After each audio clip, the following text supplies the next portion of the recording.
Diabo, como diz o outro aí, isso aí é uma invenção de Hollywood. Invenção de Hollywood. É porque o homem, o que ele pensa? Ele só pensa aquilo que ele pode ver. O mal está aí, gente, matando, destruindo, acabando com as pessoas. Será que ninguém reconhece que existe uma atmosfera aí, liquidando com o ser humano? Se eu tenho consciência disso todo dia, que eu fui liberto das trevas, não pertenço àquele chifrudo, eu sou de Deus, Ele não me domina mais, Ele não me mata, Ele não pode mais destruir a minha casa, a minha família, Ele não pode arruinar o meu futuro, porque eu pertenço a Deus. Atenção, não é algo natural. Eu vi uma luz ali. Não. Porque olha só, a verdade já está nesse mundo há muitos anos. A verdade libertadora já está há mais de 2000 anos nesse mundo, mas as pessoas não veem.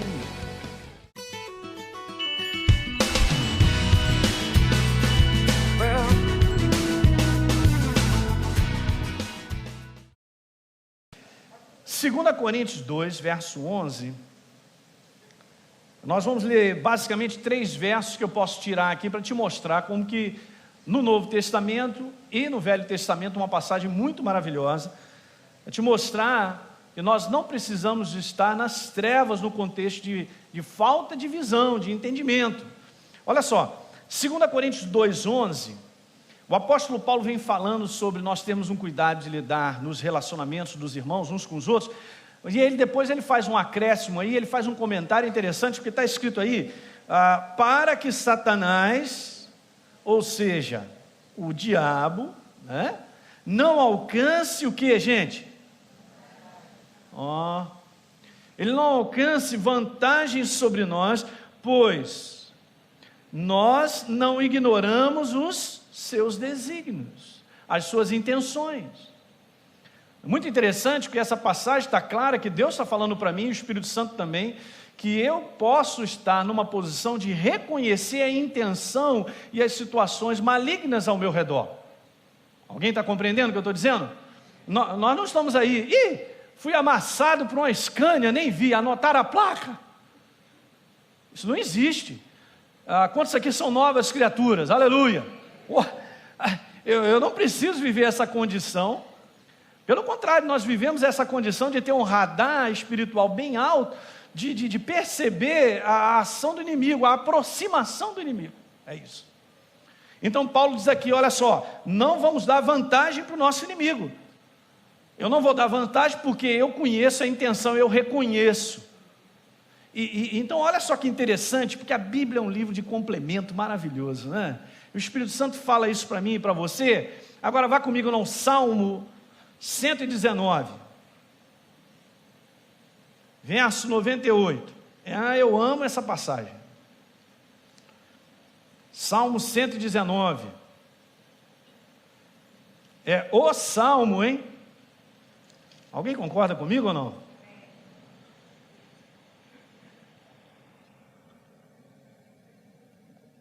Veja o que está escrito aí, o salmista diz no verso 97, quanto amo a tua lei, é a minha meditação todo dia. O salmista, ele meditava na palavra todo dia.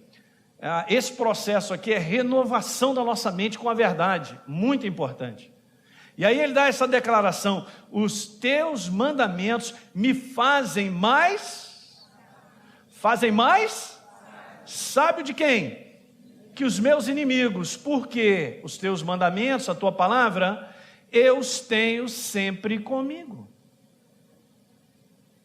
Alguém compreende isso aí, gente? Então, a verdade, ela capacita a mim e a você a reconhecer com certa facilidade, vamos dizer assim dessa maneira, a influência do mal chegando, ou querendo bater na nossa porta. Que passagem é essa? Eu quero ler de novo, vai comigo no verso 98. Os teus mandamentos me fazem, tornam a mim e a você capacitados para reconhecer, me fazem mais sábio que os meus inimigos.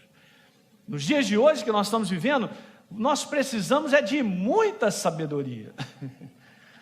Sabedoria de perceber, a palavra ela te dá isso. uma percepção das situações que nós vivemos. Ela, vamos dizer assim, a palavra ela nos localiza muito bem. Nós precisamos de mais disso, gente, muito importante. E vamos voltar então ao Novo Testamento, Efésios capítulo 4, no verso 27. O apóstolo Paulo também fala para a igreja que o posicionamento dela é o seguinte: eu não posso dar lugar ao diabo. Então ele não tem lugar na minha vida. Tem se eu der lugar a ele. Veja, Efésios 4, verso 27. Nem deis lugar ao... É responsabilidade minha fechar a porta. Repita comigo, é responsabilidade minha fechar a porta. Mas eu só fecho se eu reconheço, se eu percebo. Vai acompanhando comigo, que é muito legal o que eu quero te falar nessa noite. A gente vai continuando, vai ser muito bom. Se você à noite quiser trazer um caderno, anotar, depois ouvir de novo, é muito bom isso. Nós estamos num caminho muito maravilhoso, é um caminho onde Deus ele está do nosso lado, mas eu também tenho que fazer a minha parte, né? Então eu quero te dizer o seguinte: esse mundo, ele é completamente, não tem nenhum pedaço, não. Pastor, quantos por cento? Não tem porcentagem. Esse mundo que nós vivemos, nós estamos inseridos, é um governo do Espírito, ok? É um governo do Espírito, não mudará e sempre será assim. Primeiro, porque esse mundo, ele nasceu do mundo do Espírito, aleluia. Deus criou todas as coisas, ele sempre existiu. Na verdade, o comando de tudo que acontece é um comando espiritual. É um comando espiritual. O homem acha que ele é que manda. É muito interessante, porque Jesus estava preso, ele ia ser executado, e Pôncio Pilato quer tirar uma casquinha em cima de Jesus e falar: rapaz, olha aí, rapaz, eu quero te ajudar. Mais ou menos assim, na minha tradução, vai pegando aí o que ele queria dizer. Eu quero te ajudar, sai dessa aí, rapaz, e tal. Jesus, como é que é? E tal. E aí ele vem e larga aquela casquinha como se fosse o cara, né? E chega para Jesus e diz assim: olha, rapaz, eu tenho autoridade. Eu tenho autoridade, rapaz, para te soltar, rapaz. O que Jesus responde para ele? Nenhuma autoridade teria se do céu não te fosse dada. Pode ser que ele não tenha nem entendido isso. Como na verdade não entendeu. O cara está viajando na maionese, hein? Tá estranho esse cara. Não está estranho. Jesus dá uma declaração das mais importantes, gente. Jesus declara o seguinte: o governo desse mundo e a autoridade é sempre do Espírito. Foi concedido aos homens. Mas o trabalho das forças do Espírito é esse aí que nós precisamos perceber. Engraçado, quando eu não conhecia Jesus, a gente não sabia disso. Como o homem natural não sabe disso. Veja que está escrito aqui em 1 Coríntios, vai lá comigo. Quem está acompanhando aí, diga glória. Quem está dormindo, diga aleluia. Sempre tem alguém, não tem não, hoje, pessoal. É o calor, pastor, não dá para dormir nesse calor. Fala aí, 1 Coríntios. Vá lá comigo no capítulo 2. Oh, aleluia, hein?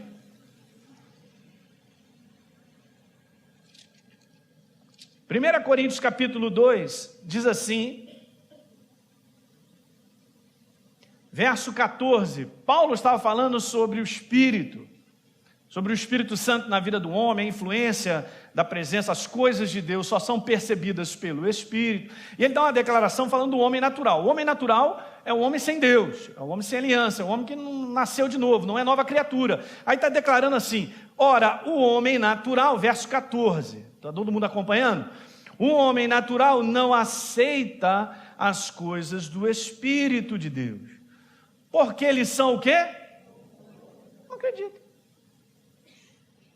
Às vezes eu falo isso para o pessoal da igreja, porque às vezes o pessoal da igreja tem uma maneira de querer levar Jesus para os parentes ou os amigos, assim, muito, vamos dizer assim, muito light. E a maneira light é dizer assim: você vai para o inferno, rapaz, você tem que receber Jesus, rapaz. E dá aquela carga de profundidade assim, light, né? A primeira coisa que a pessoa faz é rir. Ela começa a rir. E daqui a pouco vai começar a não ficar perto de você, porque você é maluco, rapaz, que negócio de inferno, esse inferno não existe. Quantas vezes eu falei isso? Não estou sozinho não, né? Estou sozinho não.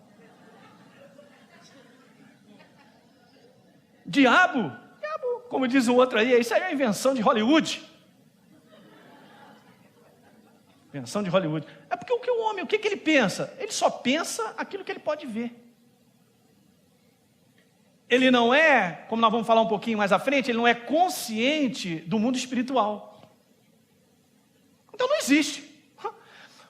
O mal está aí, gente, matando, destruindo, acabando com as pessoas. Será que ninguém reconhece que existe uma atmosfera aí, liquidando com o ser humano? Ah, mas esse é o homem.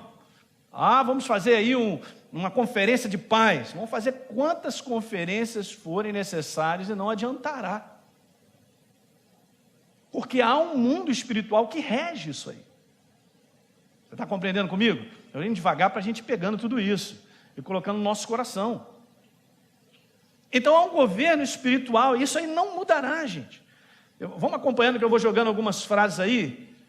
Não tem ninguém lá em cima e o negócio não está funcionando. Paulinho, dá um jeito para mim. Segura aí. Foi? Beleza, traz de volta. Manda, joga de volta. Rapaz, esse negócio tem que funcionar. Aí não foi. Ele está meio lento. Bom, mas eu vou dizendo para você. Quer o homem acredite ou não, gente, olha só. Quer ele deseje ou não, esse governo permanecerá. O governo do Espírito. Sempre. A influência espiritual, gente, ouça bem, é a origem, isso é que eu quero te mostrar. A influência espiritual é a origem do bem e do mal. Pastor, ainda existe esse negócio do bem e do mal? Claro que existe. De onde o pessoal tira essas inspirações aí para fazer filmes e outras coisas? É porque existe. Ah, sempre vai ter a luta do bem contra o mal. É a maneira que a gente pode dizer, mas só quero dizer o seguinte: o nosso Deus sempre foi vencedor, Ele é, sempre foi e será. O mal sempre foi perdedor. Desde que o mal contaminou um arcanjo de Deus chamado Lúcifer, ele se deu mal. E continua, porque Jesus já venceu. Trazendo resgate para a humanidade. Libertando a mim e a você das trevas. Que alguém diga glória. Perdedor, ele é perdedor, ele tem a placa de perdedor. Mas não significa porque ele tem a placa de perdedor, ele não deixa de perturbar a mim e a você. E ele pode andar na nossa vantagem, como está escrito lá. Não deixe ele andar em vantagem. Imagine, um cara que é perdedor. Um cara não, eu não sei nem quem que é um bicho. Um perdedor dominando. Prevalecendo sobre a minha vida. Nós que somos a igreja. E é isso que, há um tempo atrás, eu vim meditando sobre isso. De enxergar, conversando com pessoas, como o inimigo tem entrado e feito situações e a pessoa nem percebe e caiu no laço dele. A Bíblia fala sobre o comportamento dele de armar ciladas, porque ele é covarde. Ele é covarde, ele arma ciladas. A palavra ciladas no original, abra sua Bíblia em Efésios 6. Efésios capítulo 6.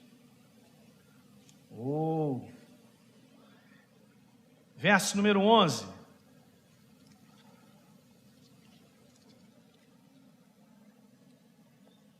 Revesti-vos de toda a armadura de Deus. Então Deus, o Espírito Santo falando para mim e para você. Revesti-vos de toda a armadura de Deus. Para quê? O que está escrito aí? Para nós podermos ficar o quê? Firmes contra o quê? Ficarmos firmes. Dá para ficar firme? E ficar firme contra o quê? Contra cilada. Essa palavra no original é um pensamento para te induzir ao erro.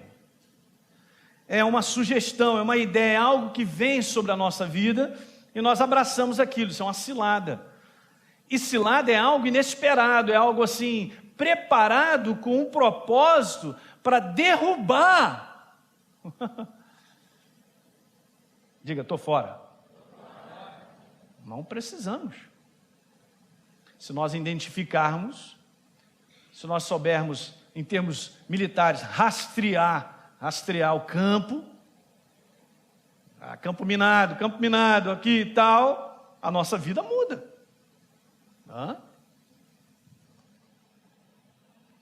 Então, deixa eu dizer para você, o reino do Espírito sobre a vida do homem está dividido em duas possibilidades.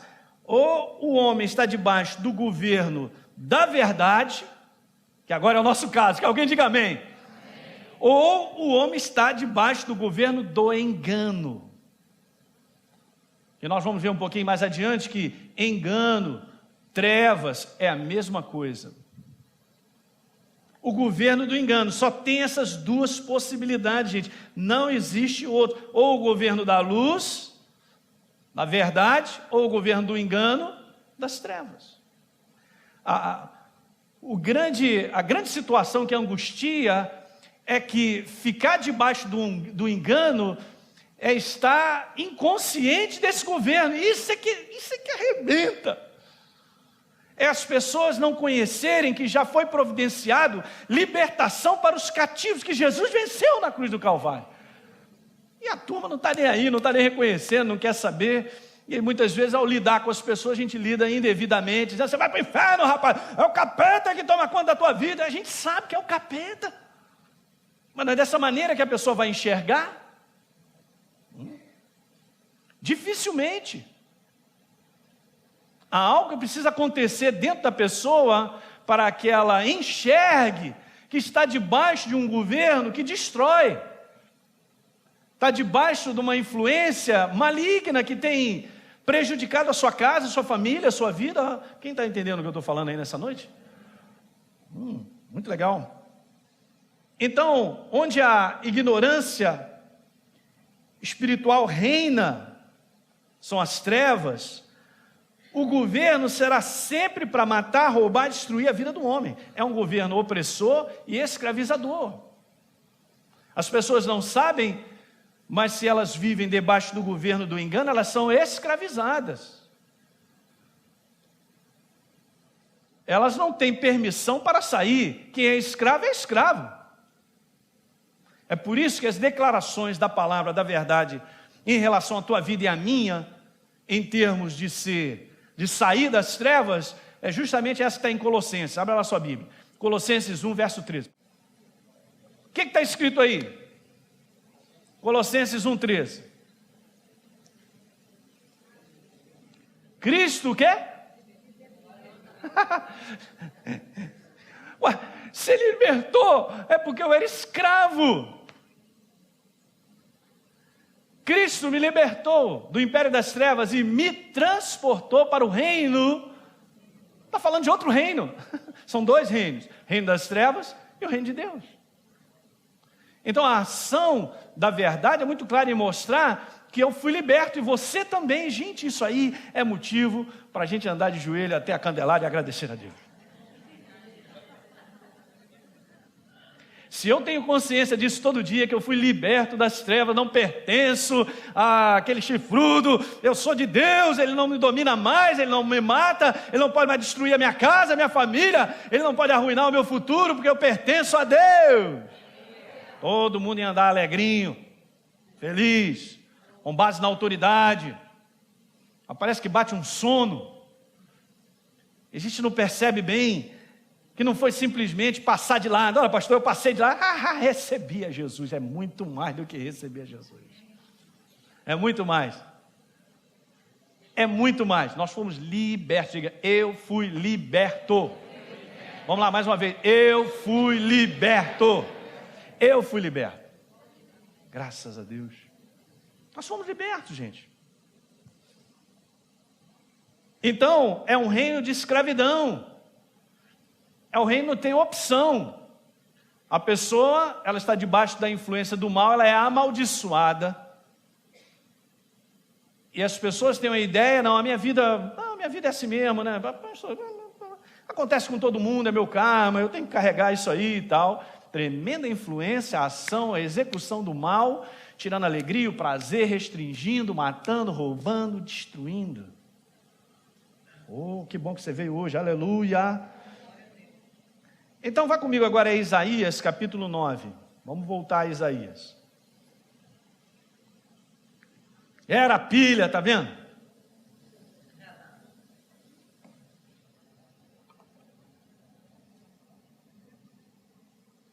Isaías capítulo 9, há uma descrição aqui muito interessante da ação de Deus, do Espírito Santo, e é claro, de Jesus, ele é a palavra viva.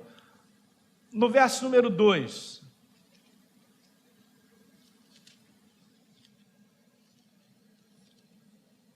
e diz assim: o povo que andava em... Veja agora, viu grande luz.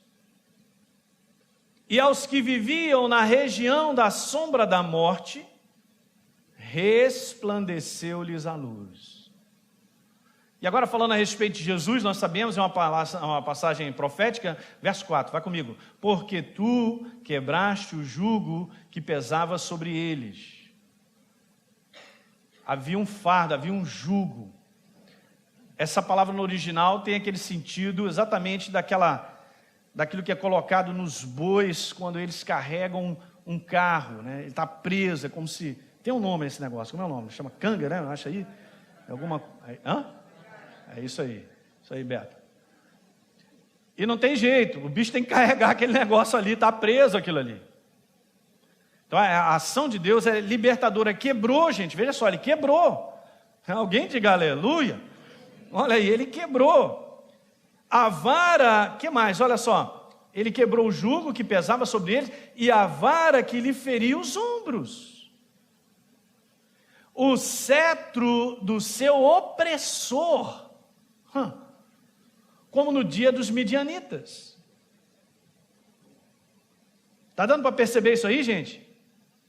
E aí veja, falando a respeito dele, do Jesus, diz assim: para que se aumente, verso 7, o seu governo, o governo de Deus, e venha paz sem fim sobre o trono de Davi, para o estabelecer e o firmar mediante juízo e justiça desde agora e para sempre, e o zelo do Senhor, o quê? Já fez isso. Nós estamos vendo algo já realizado. Que alguém diga glória. É muito maravilhoso isso aí. Mas vamos seguindo aqui um pouquinho para eu te dizer uma coisa a respeito dessa palavra aqui que nós vamos olhar de novo. Vamos voltar ao verso número 2. Está escrito lá: o povo que andava em trevas viu. Essa palavra aí, no original, ouça bem, gente. Ela significa isso aqui que eu quero passar para você perceber. É tornar-se consciente. Não é necessariamente, o povo que andava em trevas viu, enxerguei. Não, isso aqui não está falando de algo natural. Ouça bem o que eu quero te falar, preste atenção. Não é algo natural, eu vi uma luz ali. Não. Porque olha só, a verdade já está nesse mundo há muitos anos. A verdade libertadora já está há mais de 2000 anos nesse mundo, mas as pessoas não veem. Ela está aí. Eu vi, você também viu. Você também viu, não? Nossa língua não é fácil não, falar o português corretamente, dá umas escorregadas. Mas tudo bem. Eu vi porque eu percebi. Acertei. Você também percebeu. É algo que não é natural, é algo aqui dentro.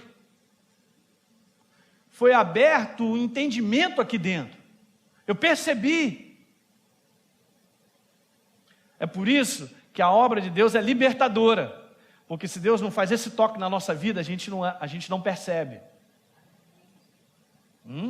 Pastor, mas é o desejo de Deus para todas as pessoas? É. Mas depois nós vamos analisar que o grande problema é a condição do meu coração para eu receber uma palavra. Mas então, ver é tornar-se consciente de.